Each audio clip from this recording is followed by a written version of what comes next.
Saudara-saudariku yang terkasih, hari ini Jumat 31 Januari 2025. Saya Romo Siga dari Paroki Santo Yusuf, Surabaya.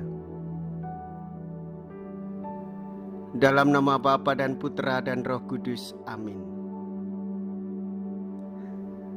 Gereja merayakan peringatan wajib Santo Yohanes Bosco. Suatu jurang pemisah timbul antara orang tua dan anak dalam perkembangan hidup adalah biasa. Nampaknya sering bahasa lain yang mereka gunakan. Yohanes Bosco, seorang imam di Torino, selama hidupnya bergaul dengan kaum muda dengan suatu pandangan praktis dan penuh humor, tetapi terutama dengan penuh pengabdian ia telah berhasil memecahkan berbagai pertentangan antar generasi. Ia seorang pendidik tulen yang bukan bertitik tolak pada buku-buku tetapi pada keperluan anak sendiri. Karyanya masih dilanjutkan oleh dua buah kongregasi, yaitu Pater-Pater Salesian dan Suster-Suster Bunda Perantara Rahmat.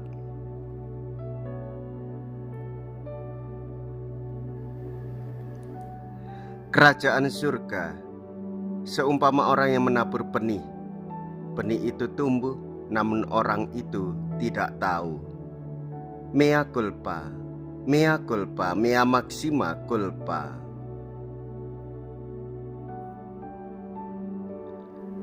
Marilah kita berdoa. Allah Bapa yang Maha Pengasih, Santo Yohanes Bosco Kau panggil menjadi Bapa dan pendidik kaum muda.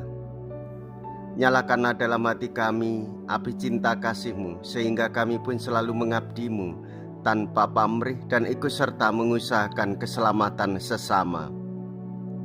Dengan pengantaraan Yesus Kristus Putra-Mu Tuhan kami, yang hidup dan berkuasa bersama dengan Dikau dalam persatuan Roh Kudus, Allah sepanjang segala masa. Amin. Tuhan bersamamu dan bersama rohmu. Inilah Injil suci menurut Markus. Dimuliakanlah Tuhan. Markus bab 4 ayat 26 sampai dengan ayat 34. Pada suatu ketika Yesus berkata, "Beginilah halnya kerajaan Allah. Kerajaan Allah itu seumpama orang yang menaburkan benih di tanah.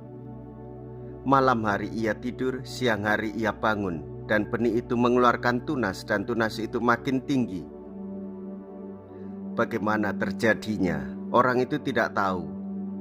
Bumi dengan sendirinya mengeluarkan buah, mula-mula tangkai, lalu bulir, kemudian butir-butir yang penuh isi pada bulir itu.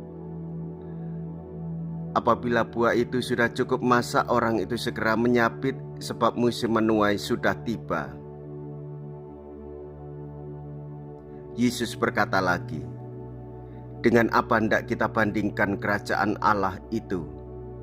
Atau dengan perumpamaan manakah kita hendak menggambarkannya?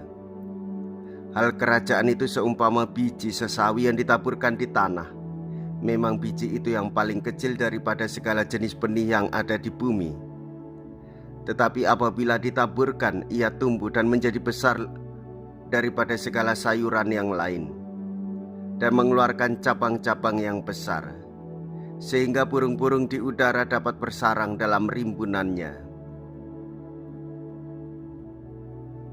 Dalam banyak perumpamaan semacam itu, Yesus memberitakan sabda kepada mereka sesuai dengan pengertian mereka, dan tanpa perumpamaan ia tidak akan berkata-kata kepada mereka.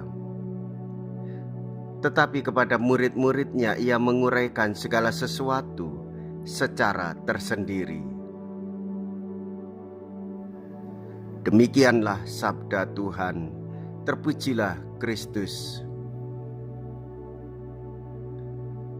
Saudara-saudariku yang terkasih, Yesus mengingatkan kita supaya kita selalu bersabar dalam proses pertumbuhan hidup. Kerajaan Allah bertumbuh seringkali tidak terlihat secara langsung. Namun dengan rendah hati, tulus dan sabar, kita semestinya melayani terus-menerus. Mendampingi anak-anak, mendampingi remaja, mendampingi kaum muda. Hidup dalam rumah tangga perlu tekun dan selalu bersabar dalam usaha.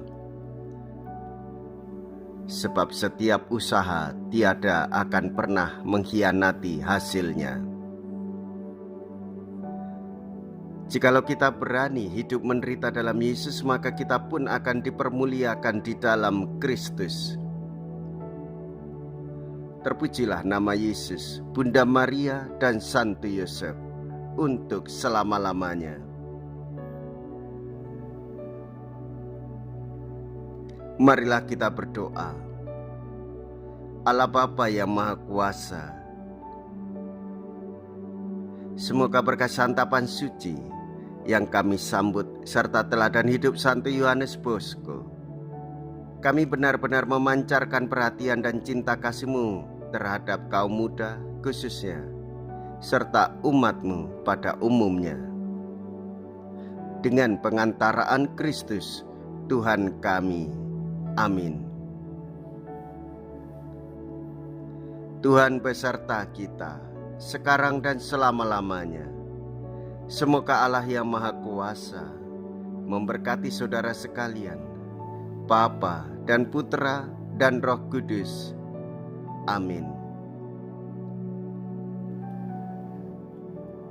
Saudara-saudariku yang terkasih, pergilah.